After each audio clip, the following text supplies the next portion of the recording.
What do Asterix de Gaulle, French fries and Jean-Claude Van Damme have in common? That's right, they're all in Belgium, and today we are in the lovely, beautiful city of Brussels.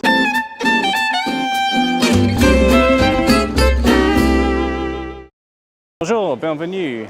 Welcome to East in Paris, or for our token French viewer, Est à Paris. So we're in Belgium today because it's just around the corner from France. So Asterix was born in Belgium, as were the French fries, as was Jean-Claude Van Damme. But Jean-Claude Van Damme, everyone knows, isn't French. But lots of people think that Asterix and French fries are French. So we'll explore more of that later.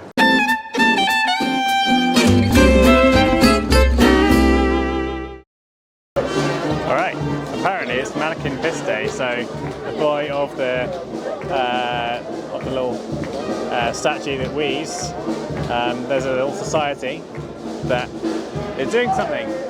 I don't really know what they're doing, but it's fun.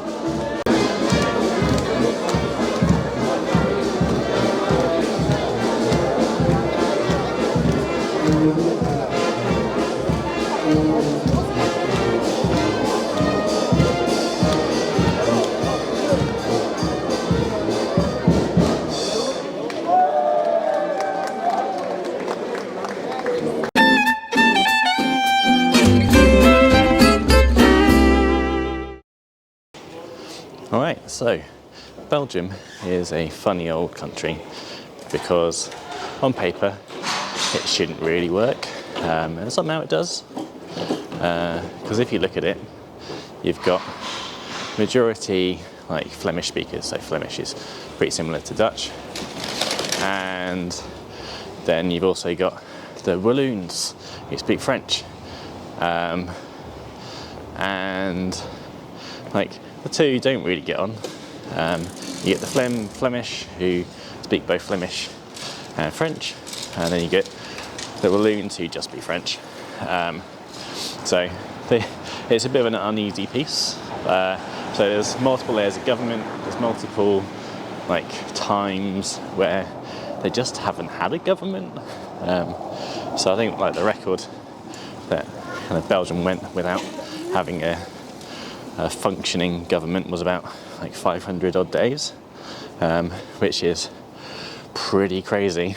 And you could say that in the UK there isn't a functioning government, but this is to the point where there wasn't even like a prime minister. It's just the civil service running things. And in France there's a series of jokes which kind of always end in the Frenchman going like, le Belge, after the Belgian does something silly. And I found out that the Belgians have the same, but they use the Dutch for doing something stupid. That something stupid could be like driving away from a petrol station forecourt with the fuel pump still attached to your car, and then you roll your eyes and go, le Belge.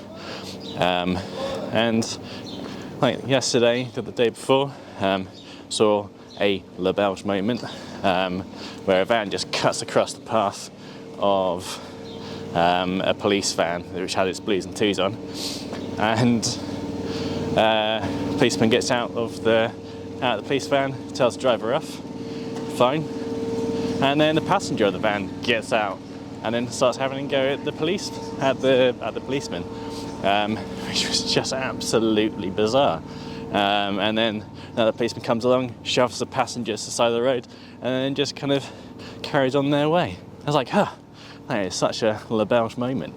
But now with things like Brexit and what the hell is going on across the channel, who knows? It's one of these things where it just feels like Le Belge will just be replaced by Les Anglais, because we just do silly, stupid things, even though they don't really mean to do it. But I mean, they're not even that funny. Whereas I think the stuff that the Belgians do, it's actually quite funny.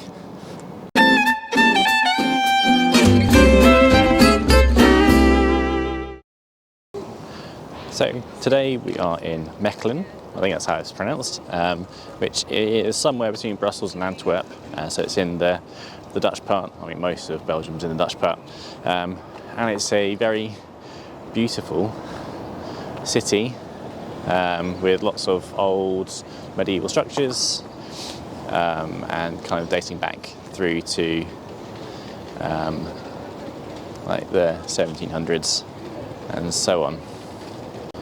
But we're not here to talk about the architecture. Here to talk about Mechelen, and I don't really know what there is to talk about Mechelen, other than the rough area in which Mechelen now sits is where a lot of the cathedral builders for medieval Europe came from. So if you're looking for stunning cathedral architectures and where they learnt their craft, in kind of Mechelen in the surround is kind of where it's at. You're probably thinking, why did I move from Brussels? Well, Brussels smells of urine, and that is just a fact. So apologies if you like Brussels, but it does really smell. And there's not an awful lot to do in Brussels unless you really like the European Union, the European Commission, NATO, and other international bodies, or lots of chocolate and lots of beer. But you can also do that anywhere else in Belgium, and you might as well go to a more beautiful surrounds, so like Ghent, Antwerp, Bruges being like classic examples. But I feel that Mechelen is one of these places where not many people actually go to, other than maybe local Belgians. But if you are thinking of coming to Belgium, do so. It's one of the few countries in Europe where you can get by without actually speaking any other language other than English. And it's true of like Brussels, that you can like live for decades in Brussels without having to speak another language. So it's pretty interesting as a place to visit, and like the Belgians went all in on beer, chocolate, fries.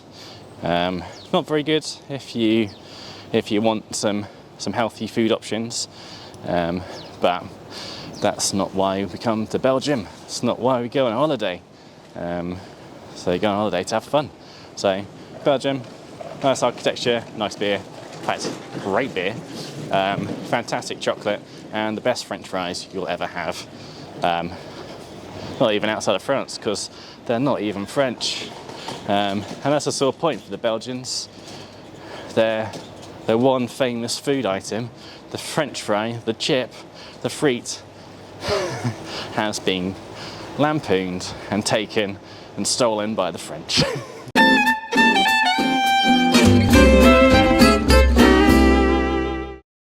Apparently, this is the best chocolate in the world. Let's go find out. So, we bought some chocolate from allegedly the best chocolate place in the entire world. So, let's go find out. So, we bought a small box of pralines.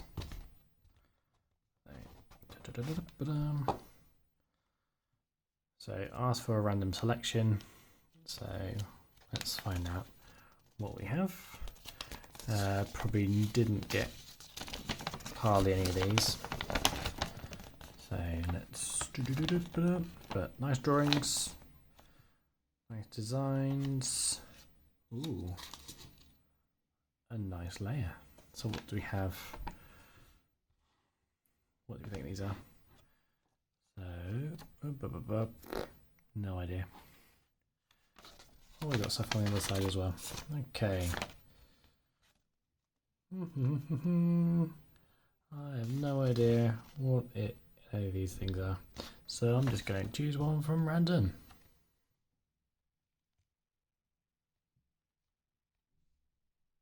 So here we are, little small chocolate. Oh.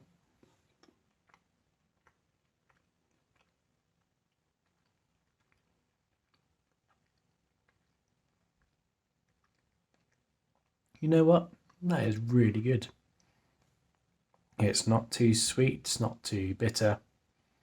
It's got, I mean, this one was filled with, I want to say something citrusy. But yeah, just really nice, just refreshing on the palate. Yeah, honestly, can't fault the claim that it is the best chocolate in the world. Just astonished, really. It is fantastic. Anyway, if you have enjoyed the video or found it insightful, please do comment below. Otherwise, don't forget to like and subscribe. I will see you soon. À bientôt. Au revoir.